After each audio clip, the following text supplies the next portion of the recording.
এই হচ্ছে আমার বাইক। আপনারা তো আমার বাইক দেখছেনই। আজকে হচ্ছে 3 বছর হয়েই গেছে। সো 3 বছর পরও আমার বাইকের অবস্থা হচ্ছে এটা। এটা হতে পারে যে বাইকটা সামান্য একটা বাইক, মানে সুজুকি জিক্সার। অনেকে 5-6 লাখ টাকা দিয়ে একটা বাইক কেনে, বাট আমার কাছে এটা কিন্তু অনেক বড় কিছু। কারণ মধ্যবিত্ত ফ্যামিলি থেকে বিলংস করে আপনার এমন একটা বাইক নিজের কাছে থাকা, এটা আলহামদুলিল্লাহ অনেক।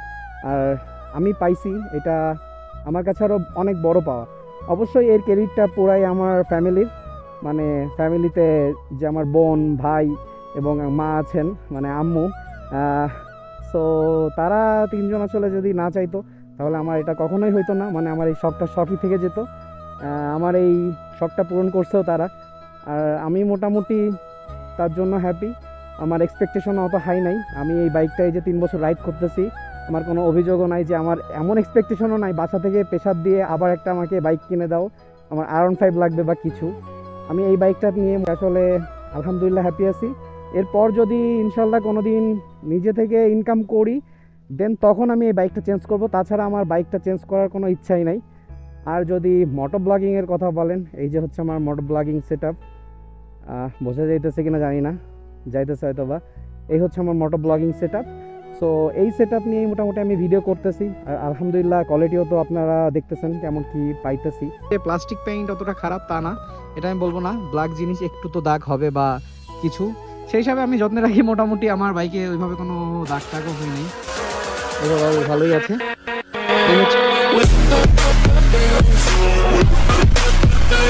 Hey everyone, আসসালামু আলাইকুম, welcome to my channel TR Emon. So আজকে এখান থেকে ভিডিও শুরু করার কারণ একটা আছে, সেটা হচ্ছে গিয়ে আমার বাইকটা আজকে হচ্ছে গিয়ে আপনার 2 বছর হইল। 2 তারিখ আমি এই দিনেই কিনছিলাম। সো আমার বাইকটা দেখতে দেখতে 3 বছর বয়স হয়ে গেছে। 3 বছর ডান। আর আমি সবসময় হচ্ছে প্রথম যেবার কিনছিলাম সেদিন হচ্ছে এখানে এনে দেন ফটোশ্যুট করছিলাম। সেজন্য আজকেও এখানে দাঁড়ানো হয়েছিল ওই একটা রিজনেই, একটু ছবি তুলতেছিলাম আর কি। এই জন্যই এখানে দাঁড়িয়ে দেন কিছু ছবি টবি তুললাম, দেন এখান থেকেই ভিডিওটা স্টার্ট করতেছি আর কি। আজকে মোটামুটি চেষ্টা করব আমার বাইকের ফুল একটা রিভিউ দেওয়ার। এতদিন যেহেতু আমি রাইড করতেছি, ভালো মন্দ অনেক কিছুই ফেস করতেছি। সো এই ব্যাপারটা নিয়ে আজকে ভিডিওটা করব। এখন এই জন্যই হচ্ছে আজকের ভিডিওটা আমি এখান থেকে শুরু করছি। ভাইজারের মধ্যে একটা কি পোকা গেছিল, যাই হোক ব্যাপার সেটা না, ব্যাপার হইতেছে এইটা। আর বাইক মোটামুটি দেখতে দেখতে কিন্তু আমি আমার বাইকটা 3 বছর আজকে হইলো, 3 বছর রাইড করতেছি। সো ওই একটা ছোটোখাটো এক্সাইটমেন্ট কাজ করতেছে নিজের মধ্যে, এটা একটা ভালো ব্যাপার। ওভারঅল ভালোই চালাইতেছি। এখন হচ্ছে গিয়ে বাইপাসে উঠবো। তো এদিক দিয়ে ঢুকবো নাকি সেটা ভাবতেছি। হ্যাঁ, এদিক দিয়ে ঢুকি, দেন সমস্যা নাই। বাইপাসে উঠে দরকার হলে কথা বলবো, বাট ওইখান থেকে স্টার্ট করলাম। কারণ হচ্ছে ওই যে আমি বাইক যেদিন কিনছিলাম সেদিনও ওখানে এসে ছবি তুলছিলাম, দেন স্টোরি দিছিলাম, ঠিক একই কাজ করতেছিলাম ওখানে দাঁড়িয়ে। দেন এই জন্য হচ্ছে গিয়ে ভিডিওটা শুরু করা। ওখান থেকেই বাইপাসের দিকে যাব। রেল স্টেশন আছে একটা, ওইখানে বাইপাসের ওই সাইডে করছে। ওইখানে মোটামুটি নিলিবিলি থাকে আর জায়গাটাও সুন্দর। সো এইখানে যে রিল্যাক্সে ভিডিওটা করতে পারবো এই জন্য হচ্ছে গিয়ে বের হইলাম। বাইকটা কিনছিলাম হচ্ছে 2022-এর জানুয়ারির 2 তারিখ, মানে আজকের এই দিন। সো 2022 গেছে, দেন 23 পড়লো, 23 1 বছর হইলো। তারপর 24 গেল, 24-এর জানুয়ারি 2 তারিখে 2 বছর হইলো। আর এখন 2025। সো 25-এর আজকে সেই 2 তারিখ। বাইকটার মোটামুটি 3 বছর আমার কাছে। এই যে 3 বছরের মধ্যে আমি যে খুব আমার বাইক নিয়ে ভোগান্তিতে পড়ছি এমনটা না। এই জন্য নতুন বাইকের কিছু কিছু বেনিফিট আসলেই আছে। সেকেন্ড হ্যান্ড বাইক কেনা ভালো, ভালো কন্ডিশন দেখে। যদি অল্প টাইম ইউজ করার ইচ্ছা থাকে সেই ক্ষেত্রে আমার কাছে মনে হয়। আর যদি লং টাইম ইউজ করার ইচ্ছা থাকে বা রাইড করার ইচ্ছা থাকে সেই ক্ষেত্রে নতুন বাইক নেওয়া অনেক ভালো। কারণ আপনি একটা নতুন বাইক নিলে সেই বাইকটা আপনি প্রপারলি নিজে প্রথম থেকে মেনটেন করলে দেখবেন যে বাইকটার থেকে যেমন ভালো পারফরমেন্স পাবেন, এবং বাইকটা আশা করা যায় আপনাকে বড় সড়ো কখনো মানে কোনো ঝামেলায় ফেলবে না। যদি আপনি ওয়েল মেনটেনেন্স করতে পারেন আর কি। এই ভাঙাচোরা রাস্তা দিয়ে কন্টিনিউ করব না, সামনে যে বাসে উঠি তারপর ভিডিওটা কন্টিনিউ করি, এটা মনে হয় ভালো হয় আর কি। তো ভিডিওটা ওইখান থেকে যেয়ে তারপর শুরু করতেছি আর কি। Tata. A few moments later. Already হচ্ছে বাইপাসে চলে আসছি, আর এই জন্য হচ্ছে ক্যামেরাটা অন করলাম। ওইদিকে আসলে তেমন লাইটও ছিল না, একটু গ্রামের মধ্যে অন্ধকার অন্ধকার লাগতেছিল, এই জন্য আর কন্টিনিউ করি নাই।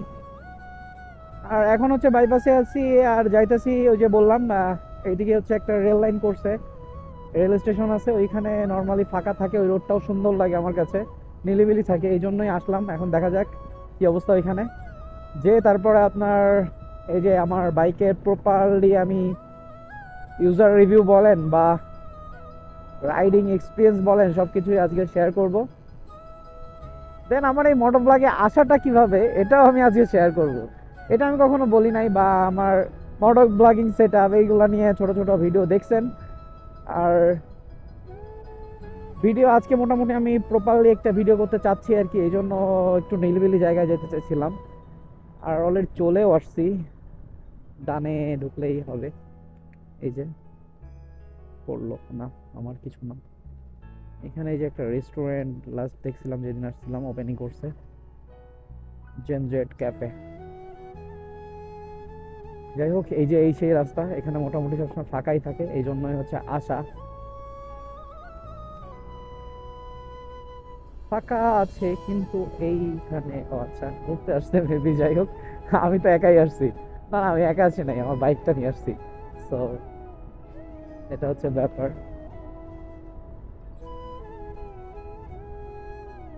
এই জায়গাটা কিন্তু আসলে অনেক সুন্দর, মানে পুরাই প্রকৃতিটা ফিল করা যায় যে ন্যাচারাল বিউটিটা আসলে কি। যদিও এখন বাজে কত, 4টা 4 বাজে। এই জায়গাটা আমার কাছে খুব ভালো লাগে, আসলে এখানে এসে আমি থামি প্রথমত। Yes, এই যে এই জায়গাটা, মানে দেখেন, মানে পুরাই জোস। আমার কাছে তো দারুণ লাগে আর কি, এই জন্যই সবসময় এখানে আসা হয়। এটা হচ্ছে ব্যাপার ছিল। আর যাই হোক, যেটা বলতেছিলাম, আমি মোটামুটি, ও আজান দিতেছে, সো আজানটা শেষ হোক তারপরে হচ্ছে ভিডিও কন্টিনিউ করি, আজানের সময় কথা বলা ঠিক হবে না। আজানটা শেষ হলো একটু আগেই, এই জন্য হচ্ছে গিয়ে আবার ভিডিওটা করতেছি। এই হচ্ছে আমার বাইক, আপনারা তো আমার বাইক দেখছেনই, নতুন করে দেখানোর কিছু নাই। তারপরে হচ্ছে গিয়ে এই যে অলমোস্ট, যে আমি অলমোস্ট না, অলরেডি আজকে হচ্ছে 3 বছর হয়েই গেছে। সো 3 বছর পরও আমার বাইকের অবস্থা হচ্ছে এটা। এর মধ্যে যদি বলেন আমার বাইকে কি কি সমস্যা হয়েছে, একটা ব্যাপার হয়েছে 3 বছরে, পেইন্ট কোয়ালিটি কি জিক্সারের তেমন একটা ভালো না, এটা আমি আগেও বলছি। এই দেখেন, বোঝা যাচ্ছে কি না, এই জায়গাটা মোটামুটি হচ্ছে কি আপনার ঝামেলা হয়ে গেছে, এইখানটা উঠে গেছে কালার।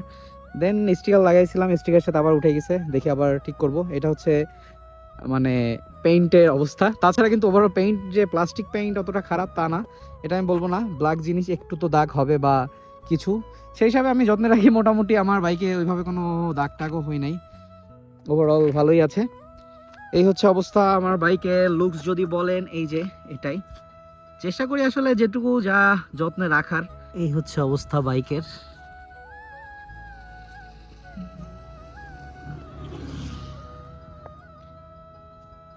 মোটামুটি এমন কন্ডিশনেই আছে বাইকটা, যদিও কালকে ওয়াশ করছি এই জন্য মোটামুটি ক্লিন আছে। চেষ্টা করি এমনি সবসময় পরিষ্কার রাখার। আর তারপরে হচ্ছে গতকালকে যেহেতু বাইক ওয়াশ করাইছিলাম, এই জন্য মোটামুটি পুরাই চকচকাই আছে। এই হচ্ছে অবস্থা। যাই হোক, এটা হচ্ছে বাইকের লুক, তো দেখতেই পারলেন। এটা দেখানোর জন্য মোটামুটি আমি হেলমেট থেকে ফোনটা খুলে নিছি, আর ওই যে হেলমেট, হেলমেট ফেলে দিছি, মানে রাখছিলাম সাইড করে শুয়ে রাখছি, কারণ হচ্ছে আবার যদি একদম সোজা করে রাখি তখন পিঁপড়া টিপড়া যেতে পারে, দেখলাম আশেপাশে পিঁপড়া আছে, দ্যাটস ওয়াই। যাই হোক, এটা হচ্ছে ব্যাপার ছিল।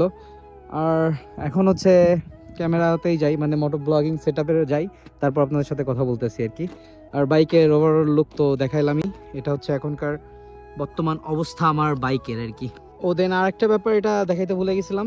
এই আমি হচ্ছে আমার মোটো ব্লগিং সেট আপ ওইভাবে আসলে সামনাসামনি দেখাইতে পারি নাই, কারণ আমি এই একটা ফোন দিয়েই তো ভিডিও করি, মোটো ব্লগিংও করি, দেন হচ্ছে গিয়ে সব কিছু। এই জন্য এটা হচ্ছে গিয়ে আমার হেলমেট সেট আপ আর কি। এর মধ্যে হচ্ছে মাইক্রোফোন সেট করা আছে ভিতরে, আর হচ্ছে এটা হচ্ছে ফোনের জন্য কনভার্টারটা ইউজ করি আমি, এটা হচ্ছে সেটা ইউগ্রিনের। আর হেলমেট মাউন্টও দেখতে পাচ্তেছেন আর কি, এটা হচ্ছে মোবাইল যেটা আমি হোল্ড করি এই মাউন্টে। এই হচ্ছে ব্যাপার আমার মোটো ব্লগিং সেটআপের মধ্যে এইটুকুই। আর হাতে হচ্ছে ফোন তো আছে, এই যে ফোন। 2000 years later. আর হচ্ছে গিয়ে মোটো ব্লগিং সেটআপেই ব্যাক করলাম। এটা হচ্ছে ব্যাপার, আমি কম বেশি তো দেখাইছি যে বাইকের এখন কন্ডিশন কি দিয়ে কি, এটা তো আপনারা বুঝতেই পারতেছেন। আর আর এখন যদি মোটামুটি বলি, 3 বছরের মধ্যে আমার বাইকে আমি কি কি ফেস করছি বা কি চেঞ্জ করছি আর কি। আমার বাইকে হচ্ছে এই 3 বছরের মধ্যে আমি বল রেসারটা পাল্টাইছি। আর মেজর কখনো মানে ওইরকম কোনো ইস্যু হয় নাই বাইকে। আর হচ্ছে চেন স্পকেট, এটাকে কি বলে, সামনের যেটা আর কি, সামনের যেটা হচ্ছে চেন স্পকেট ছোট, সেটা হচ্ছে গিয়ে চেঞ্জ করছি, ওটা হচ্ছে ক্ষয় হয়ে গেছিলো। এই দুইটা জিনিস হচ্ছে বাইকের মেইন পার্টস, সেটা আমি চেঞ্জ করছি। আর অ্যাজ ইউজুয়াল ভাবে হচ্ছে 3 বছরের মধ্যে ব্রেক প্যাড আমি চেঞ্জ করছি 2বার। এটা তো ভাই ধরার মধ্যে পড়বে না, কারণ এটা আপনি কেমন রাইড করতেছেন আপনার ব্রেকিংয়ের উপরে নির্ভর করতেছে। যদি মানে ব্রেক প্যাড ক্ষয় হয়ে যায় তখন তো আপনার এটা চেঞ্জ করতেই হবে। এই ছাড়া আমি আমার বাইকে এখনও পর্যন্ত স্টকে যা যা ছিল সেগুলাই আছে, আমি আর কোনো কিছুই চেঞ্জ করি নাই, একদম ওইভাবেই আছে, ওকে আছে। এবং আমি আমার বাইক থেকে এখনও পর্যন্ত ওই ধরনের বড় কোনো ইস্যুই পাই নাই। আর বড় ইস্যু যদি বলেন সেটা হচ্ছে এই জিক্সার মনোটনে একটা ইস্যু আমি এখন সব জায়গায় মোটামুটি লক্ষ্য করতেছি। সেই জিনিসটা হচ্ছে গিয়ে আপনার যে বাইকে দম দেয় বলতে কি, পিক আপটা ছেড়ে দেয় হাই আরপিএমে উঠে, যখন আপনি ক্লাসটা হালকা ছেড়ে দিবেন ধুপ করে পিক আপ মানে আরপিএমটা নেমে যায় আর কি। এই জিনিসটা হয়, এটা খুব কম হয়, মাঝে মধ্যে হয়, যেটা আমি এখন তো আর আমার বাইকে ওই সমস্যাটা নাই, আমি বোঝাইতে পারবো না, তারপরও ট্রাই করি। দাঁড়ান, আমার ব্যাটারিটা বসে গেছে অলরেডি, এটাও মানে ব্যাপার। এই যে ধরেন এখন হচ্ছে দেখা যাচ্ছে মেবি এখন 1-1.5 হাজার আরপিএমে আছে, এই আরপিএমটা ধরেন এই যে হাই হচ্ছে, যখন আমি ক্লাসটা ছেড়ে দেবো ধুপ করে তখন জিরোতে নেমে এসে গাড়ির স্টার্টটা অফ হয়ে যায়, ব্ল্যাঙ্ক মারে, মানে থেকে থেকে পিক আপটা ব্ল্যাঙ্ক মারে আর কি। এই জিনিসটা খুবই বাজে একটা ব্যাপার হয়ে গেছে। এটা জিক্সারের জাতীয় প্রবলেমই বলতে পারেন। এটা মোটামুটি অলমোস্ট সব বাইকেই হইতেছে আমি যতটুকু দেখছি, বা শোরুমেও যখন নিয়ে গেছি এই সময় অনেকেই বলে এই জিনিসটা। তখন ওরা হচ্ছে জাস্ট ওই কার্বোরেটরটা খুলে দেন, কার্বোরেটরটা ওয়াশ করে, বলে যে ময়লা হতে পারে এই জন্যই হচ্ছে ভাই, আর দেন ওটা করে দেয়, তারপরে আবার কিছুদিন ওকে থাকে। সো আমি এই যে 2-3 বছরের মধ্যে এই জিনিসটা যে খুব বেশি ফেস করছি তা না, একবার হচ্ছে টানা 5-6 দিন এমন হয়েছিল, ওইবার খুব ঝামেলা ফেস করছি। এছাড়া হাতে গোনা মনে হয় 4 থেকে 5 দিন হচ্ছে এমন হয়েছে, মানে এই টোটাল 3 বছরের মধ্যে। সো এটা একটা ব্যাড সাইড, অনেক বড় একটা ব্যাড সাইড, কারণ এটা যদি হঠাৎ করে অনেক রাতে কোথাও গেছেন তখন যদি হয়, তখন কিন্তু আপনি একদম ব্যাড বাজ খেয়ে যাবেন। সো এটা হচ্ছে একটা নেগেটিভ সাইড জিক্সার বাইকের। আর ওভারঅল হচ্ছে নর্মালি যেটা সবাই বলে, এর পিলিয়ন কমফোর্টটা তেমন না। সো আপনি লং রাইডে গেলে এই জিনিসটা হচ্ছে ফেস করবেন। আর বলতে গেলে তেমন যে প্রবলেম বলবো, আর রিসেন্টলি যেই প্রাইসটা হয়েছে এটা অনেক হাই হয়ে গেছে, এটা একটা ব্যাড সাইড। এছাড়া কিন্তু ওভারঅল আমার বাইকে আমি সেইভাবে কোনো ধরনেরই প্রবলেম ফেস করি নাই। এখন যদি আবার একটু প্রবলেম ফেস করতেছি, এটা বাইকের দোষ দিব না, সেটা হচ্ছে গিয়ে বাইকের বল রেসারে আবার একটু ঝামেলা দিতেছে, আমি এটা বুঝতে পারতেছি। যদিও এখন হচ্ছে 23,218 কিলোমিটার রান করছে আমার বাইক। সো আমি বল রেসারটা চেঞ্জ করছিলাম মেবি 8,000 কি 8,500-এর সময়। তো এখন এই যে 15,000 মোটামুটি চালিয়ে ফেলছি, এখন আবার হচ্ছে গিয়ে এই যে বল রেসারে ঝামেলা দিছে, এটা আবার চেঞ্জ করতে হবে। হেলমেটের মোটামুটি আপনার এই যে ভাইজারটা নামাই দিয়ে কষ্ট হয়ে যাইতেছে মানে কথা বলতেছি আর এখনও মোটামুটি তো রোদ আছে। সো এটা হচ্ছে ব্যাপার। আর ওভারঅল যদি বলেন, এইভাবে আর কোনো ধরনেরই সমস্যা এখনও পর্যন্ত ফেস করি নাই। এটা হচ্ছে অবস্থা এই 3 বছরের মধ্যে। সো আমার কাছে মনে হয় মানে এখন কার কি জানি না, আমি এটা আমার পার্সোনাল হচ্ছে অপিনিয়ন দিতেছি। সেটা হচ্ছে গিয়ে যদি আপনি আপনার বাইকটা ওয়েল মেনটেন করেন, তাহলে আপনি বাইক থেকে আসলে অনেক ভালো পারফরমেন্সই পাবেন এবং আপনাকে বাইকটা হতাশ করবে না। আর জিক্সার মনোটনটা এমন একটা বাইক যেটা মোটামুটি এখনও এত বছর পরে এসেও কিন্তু অনেক ভালো হাইপ আছে বলেন, বা ইয়াং জেনারেশন মোটামুটি এটার উপর এখনও ক্রাশ। আর আমার ক্রাশ তো অবশ্যই, এটা তো আর না বললে নয়। আর এটা হচ্ছে ব্যাপার, আমার বাইক বলে আমি বলতেছি না, বাট এখন কিন্তু আরেকটা ব্যাপার আছে যে যেই প্রাইস রেঞ্জে আছে, সো এই প্রাইস রেঞ্জে আমার কাছে কেন যেন বাইকটা একটু ওভার প্রাইস মনে হয়। একটু না, অনেকটাই ওভার প্রাইস, বা আসলে এত ফিচার কিন্তু এই সময় এসে নাই এই বাইকটাতে। তারপরেও এই বাইকটার দাম কিন্তু অনেক, মানে বর্তমান সময়ে যদি হিসাব করেন, আমি যখন নিয়েছিলাম তখন বাইকটার দাম অনেক কম ছিল। আমি কাগজপাতি করে আমার 2 লাখের মধ্যে হয়ে গেছিলো, সেখানে হচ্ছে এখন বাইকটার দামই হচ্ছে 2,10,000 টাকা। সো এটা অনেক, আমি কিনছিলাম মেবি 2,75,000, সরি 1,75,000 টাকা দিয়ে। সেইখানে আপনার 25, 30, 40 হাজার টাকা বেড়ে যাওয়া একটা বাইকে, এটা অনেক বেশি হাই। 3 বছরের মধ্যে অলরেডি আপনার 40 হাজার টাকার মতো অলমোস্ট বেড়ে গেছে প্রায়। সো এটা মানে মানা যায় না, কারণ এটা 30, 35 হাজার টাকা বেড়ে যাওয়ার মতো আসলে কোনো কিছু যে আছে বাইকে তেমনটা না। আর যদি মোটো ব্লগিংয়ের কথা বলেন, এই যে হচ্ছে আমার মোটো ব্লগিং সেট আপ, বোঝা যাইতেছে কিনা জানি না, যাইতেছে হয়তো বা। এই হচ্ছে আমার মোটো ব্লগিং সেট আপ। সো এই সেট আপ নিয়েই মোটামুটি আমি ভিডিও করতেছি, আর আলহামদুলিল্লাহ কোয়ালিটিও তো আপনারা দেখতেছেন কেমন কি পাইতেছি। আর যদি বলি এই বাইকটা আসলে যে আমার কাছে কি একমাত্র আমি জানি, এটা হতে পারে যে বাইকটা সামান্য একটা বাইক, মানে সুজুকি জিক্সার। অনেকে 5-6 লাখ টাকা দিয়ে একটা বাইক কেনে, বাট আমার কাছে এটা কিন্তু অনেক বড় কিছু। কারণ মধ্যবিত্ত ফ্যামিলি থেকে বিলংস করে আপনার এমন একটা বাইক নিজের কাছে থাকা, এটা আলহামদুলিল্লাহ অনেক। আর আমি পাইছি, এটা আমার কাছে আরও অনেক বড় পাওয়া। অবশ্যই এর ক্রেডিটটা পুরাই আমার ফ্যামিলির, মানে ফ্যামিলিতে যে আমার বোন, ভাই এবং মা আছেন, মানে আম্মু। সো তারা 3জন আসলে যদি না চাইতো তাহলে আমার এটা কখনোই হইতো না, মানে আমার এই শখটা শখই থেকে যেত। আমার এই শখটা পূরণ করছেও তারা। আর আমি মোটামুটি তার জন্য হ্যাপি। আমার এক্সপেকটেশন অত হাই নাই। আমি এই বাইকটাই যে 3 বছর রাইড করতেছি, আমার কোনো অভিযোগও নাই যে, আমার এমন এক্সপেকটেশনও নাই বাসা থেকে প্রেশার দিয়ে আবার একটা আমাকে বাইক কিনে দাও, আমার R15 লাগবে বা কিছু। আমি এই বাইকটা নিয়ে মোটামুটি আসলে আলহামদুলিল্লাহ হ্যাপি আছি। এরপর যদি ইনশাল্লাহ কোনো দিন নিজে থেকে ইনকাম করি, দেন তখন আমি এই বাইকটা চেঞ্জ করব। তাছাড়া আমার বাইকটা চেঞ্জ করার কোনো ইচ্ছাই নাই। আমি মোটামুটি এই বাইকটা নিয়ে হ্যাপি আছি, এটা নিয়েই থাকবো। আর বাদবাকি আল্লাহর ইচ্ছা, এটা হচ্ছে ব্যাপার। কারণ আরও একটা ব্যাপার, অবশ্যই আল্লাহ আছেন, তারপরে এই বাইকটা আমাকে এই 3 বছরের মধ্যে কোনো দিক থেকে হতাশ করিনি, এবং আল্লাহর রহমতে আমি এখনও, আমার কোনো ব্যাড স্টোরি নাই এই বাইকটা নিয়ে।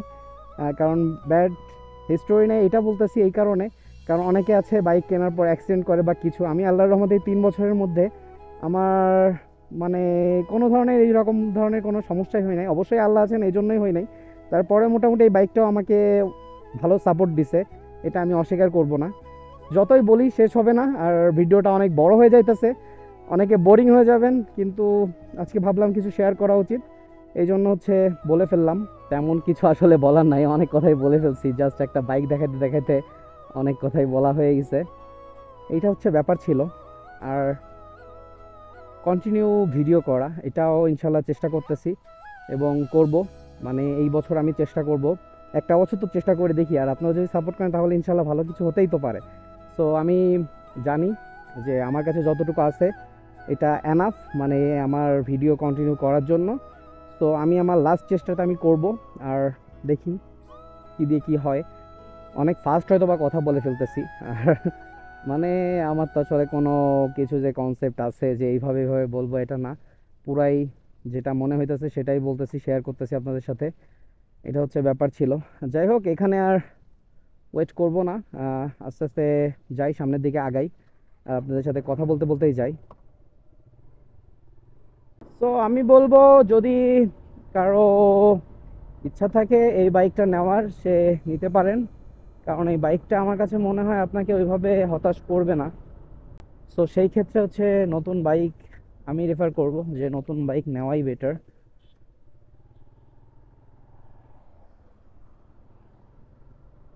কারণ সেকেন্ড হ্যান্ড বাইক নিলে আপনার আগে যে ইউজ করছে সে কীভাবে মেনটেন করছে এটা তো আর আপনি জানেন না।